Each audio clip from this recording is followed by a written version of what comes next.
tapat, matatag at maaasahan balitang tama at totoo lamang dito sa Pilipinas Network.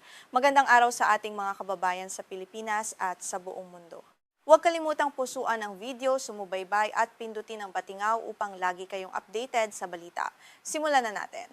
Ibinabalita natin ngayon ang isang napakalaking pag-unlad sa pandaigdigang diplomasya sa gitnang silangan. Pansamantalang sinuspinde ng Estados Unidos ang mga mabibigat na parusa laban sa Iran sa loob ng 60 araw simula ngayong Lunes. Ang makasaysayang desisyong ito ay kasunod ng unang mong serye ng mga negosasyon sa ilalim ng isang bagong kasunduang pangkapayapaan na naglalayong wakasan ang tensyon sa buong rehiyon. Ang makasaysayang hakbang na ito ay naganap matapos ang masinsinang pag-uusap ng mga diplomatiko sa Bergenstock, Switzerland. Ang pansamantalang 60 araw na waiver o pagpapaliban sa parusa ay nagbibigay ng mahalagang puwang para sa patuloy na diplomatikong talakayan. Ayon sa mga opisyal, ang kasunduang ito ay itinuturing na pinakamahalagang hakbang upang maiwasan ang mas malawak na digmaan na nagdulot na ng matinding pinsala at pagdurusa. Agad na naramdaman ng pandaigdigang merkado ang positibong epekto ng balitang ito. Nagsimula ng sumigla at bumalik sa normal ang pagdaan ng mga dambuhalang barkong may dalang langis sa Strait of Hormuz na siyang pinakamahalagang ruta ng enerhiya sa buong mundo. Dahil dito, bumaba ng mahigit 3% ang presyo ng krudo sa pandaigdigang merkado ngayong Lunes na nagbigay ng malaking ginhawa sa ekonomiya ng maraming bansa. Bago tuluyang naitatag ang kasunduang ito, nanganib muna na mabulilyaso ang buong negosasyon noong nakaraang katapusan ng linggo. Ito ay matapos magbanta si US President Donald Trump na muling magpapasimula ng digmaan kung haharangin ng Iran ang mga barko sa Strait of Hormuz. Una nang idineklara ng Tehran na isasara ang daan ng tubig na ito, ngunit sa huli ay nanaig pa rin ng diplomasya upang maiwasan ang isang direktang sagupaan. Nagpahayag naman ng malaking optimismo si US Vice President J.D. Vance hinggil sa naging takbo ng pag-uusap sa Switzerland. Ayon kay Vance, ang mga talakayan kasama ang mga matataas na opisyal ng Iran ay naglatag ng isang napakainam at matatag na pundasyon para sa isang pinal at permanenteng kasunduang pangkapayapaan. Naniniwala ang Administrasyong Trump na ito ang pinakamahusay na paraan upang mapanatili ang katatagan sa rehiyon. Sa kabila ng magandang takbo ng negosasyon, may mga usapin pa ring hindi lubos na napagkakasunduan ng magkabilang panig. Itinanggi agad ng Ministry of Foreign Affairs ng Iran na sinimulan na nila ang pag-uusap tungkol sa kanilang kontrobersyal na programang nuklear. Ayon sa tagapagsalita ng Iran na si Esmail Baghaei, wala pa silang ginagawang bagong pangako o formal na talakayan hinggil sa isyong nuklear na ikinababahala ng US. Sa ilalim ng kasunduan na nabuo sa Bergenstock, nagkasundo ang dalawang panig na bumuo ng isang roadmap o gabay patungo sa isang permanenteng kasunduan sa loob ng susunod na 60 araw. Ang mga negosasyon ay ginanap sa isang Swiss mountain resort at dinaluhan ng mga kinatawan mula sa iba't ibang bansa na naglalayong plantsahin ang lahat ng mga teknikal na detalye ng kapayapaan bago matapos ang ibinigay na palugit.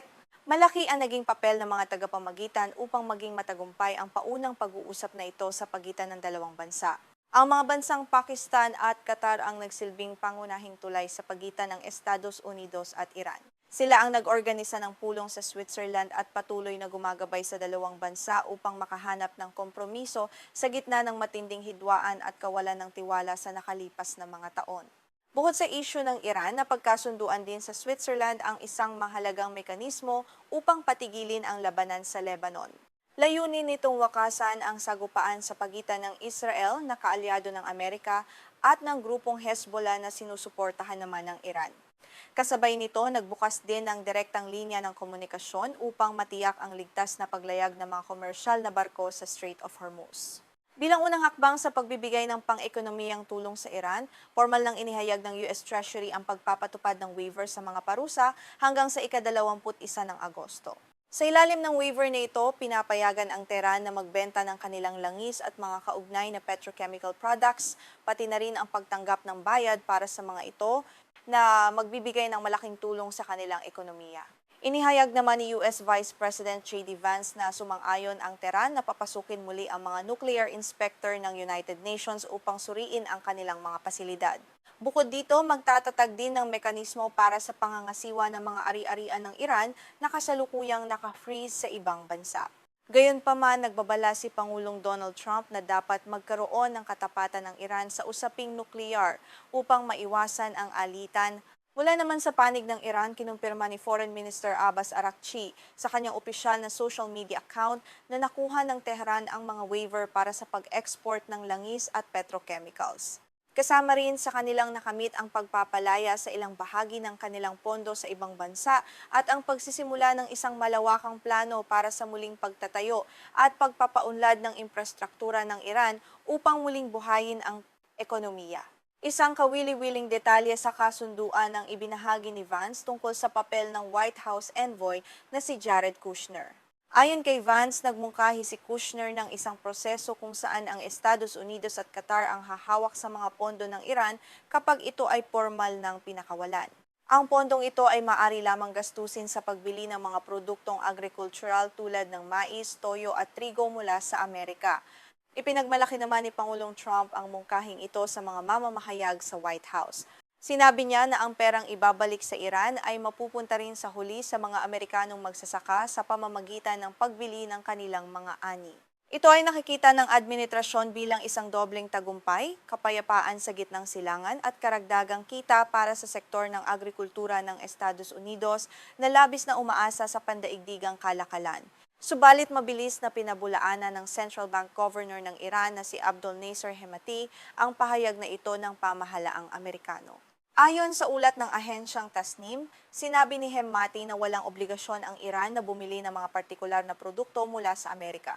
Giit niya, ang mga napakawalang pondo ay gagamitin ng Iran sa pagbili ng anumang mga kalakal na hindi sakop ng parusa batay sa sarili nilang interes. Habang nagpapatuloy ang mga teknikal na pag-uusap sa linggong ito, pansamantalang kasunduan ay nananawagan din para sa pagtigil ng lahat ng labanan sa Lebanon. Matatandaang nilusob ng Israel ang Lebanon noong Marso matapos magpaulan ng rocket ang Hezbollah sa kanilang teritoryo. Bagamat hindi direktang kasali ang Israel sa kasunduan, pumayag ito sa isang bagong tigil putukan na nagdulot ng pansamantalang katahimikan. Ayon sa mga opisyal ng Lebanon, kapansin-pansin ang paghupa ng bakbakan simula noong gabi ng Sabado.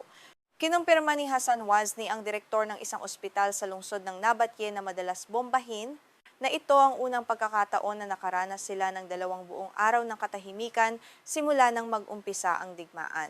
Dagdag niya, ito na ang pinakamahabang panahon na nanatili ang tigil putukan sa bansa. Sa kabila ng magandang balitang ito, nananatiling malubha ang krisis sa makataong aspeto sa buong bansa. Higit sa 1 milyong mamamayan ng Lebanon ang napilitang lumikas mula sa kanilang mga tahanan dahil sa matinding pambobomba ng Israel. Bagamat may ilang pamilya na ang naglakas loob na bumalik upang tingnan ang kanilang mga ari-arian, marami pa rin ang natatakot dahil sa pangambang muling sumiklab ang labanan. Ang bigat ng digmaan ay ramdam pa rin sa bayan ng Kenaret sa Timog Lebanon. Daan-daang residente ang nagtipon upang ihatid sa huling hantungan ng 4 na kababaihan na napatay sa huling bugso ng airstrike ng Israel noong Sabado. Ang kanilang mga kabaong ay binalot ng dilaw na bandila ng Hezbollah, isang paalala ng matinding sakripisyo at pinsala sa mga sibilyan na iniwan ng digmaang ito bago pa man ang tigil putukan. Nakatakdang magsimula ang bagong serye ng pag-uusap sa pagitan ng Israel at Lebanon sa Washington ngayong Martes. Determinado ang Beirut na isulong ang direktang negosasyon upang makamit ang pangmatagalang kapayapaan para sa kanilang bansa. Manatili pong nakatutok para sa mga susunod na ulat dito lamang sa ating balita.